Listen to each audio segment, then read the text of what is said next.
So situated near the tip of Africa is where we're from, South Africa. It's probably closer to Antarctica than it is the US, the UK, or Europe. Add to that various levels of sanctions in the 60s and 70s, hardcore sanction in the 80s, which lasted 10 years, plus a conservative government. The birth of the alternative culture was more a trickle born out of rebellion a few years after the initial onslaught in the north. Despite political and social unrests and an economy that's never actually recovered, the advent of the internet brought an accessibility to the scene, which helped it grow. So we often get asked what the scene is like, and we've gone to the trenches to get the lowdown. And on screen we've got Patrick Davidson, guitarist for Mind Assault, founder and curator for Metal for Africa. We've got John Morrow, guitarist from Margo and an independent reviewer. We've got Reegan Buisson, vocalist for Facing the Gallows, and Carlos Sanches, vocalist for Deadline. And a wild Lou de Pisani appears from The Drift, Knave, and MK Undergrond. So we know there have been some affiliations abroad. I know Reegan, you guys played with Ginger not that long ago. And obviously there's been a few bands that have gone off to Wacken. I mean, Lou, you've done your Wacken metal band battle. And but now that the world has gotten smaller, is there more affiliation with the community abroad, playing or even attending festivals or shows? And is the South African community supported or represented accordingly? If we're talking about being represented, I think at the end of the day, you have to represent yourself.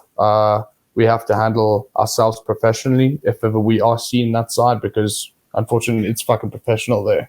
It blew our minds when we went over there as to what it was like.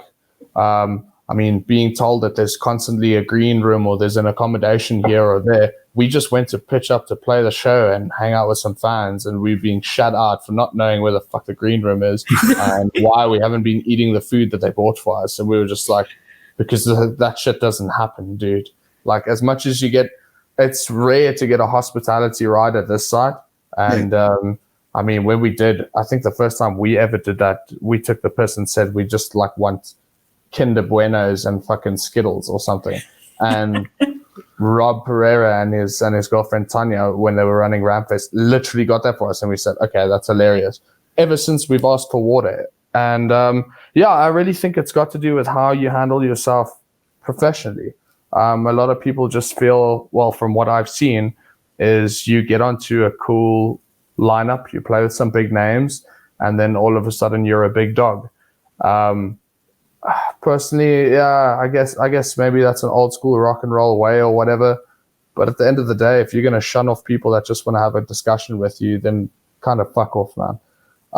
Because a lot of these people kind of influence what you become next. What we do see now from a media point of view, where I have my finger close on the South African pulse, it's not uncommon anymore for a South African band to be abroad, or even several in 1 year, or even at the same time. So I think South Africa really is part of the global village finally, or at least immediately prior to COVID-19. But, like the last several years, there's actually been a lot of movement of South African bands abroad. And, not all of them are sticking per se, because I think for a lot of the South African bands, they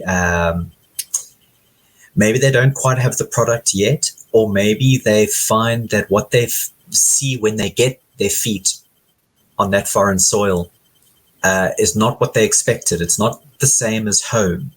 Yeah. And I know a lesson we learned kind of goes along something Louis was saying earlier on about how when you tour in South Africa, you kind of like make a weekend out of it. It's a fat party. It's such a rare thing for us. So when we do it, it's kind of like quite like it gets out of hand. Let's put it that way. And you cannot do that in Europe, for example. I think a lot of South African bands need to make that like paradigm shift of what touring actually means. So a lot of them go over and they get a taste of it, and it's like, all right, we need to come back better prepared. Yeah. But we are part of the global village now in recent years, and it feels really good to see that.